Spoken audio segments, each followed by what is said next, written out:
So from your WordPress dashboard, go to Plugins and select Add New. Then search for Loginizer. The first one is what we are looking for, which is 1 million plus active installations. Let's install it and then activate it.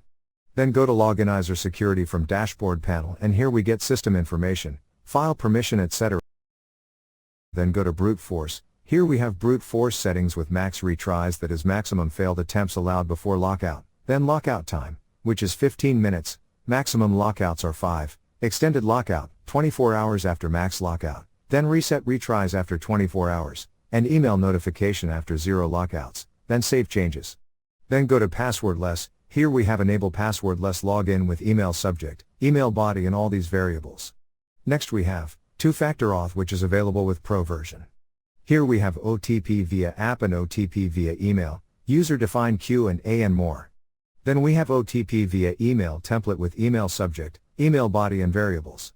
Then we have reCAPTCHA with CAPTCHA setting, site key, which you can get from this Google link, then secret key, and more. Next go to security settings, which is also available with Pro.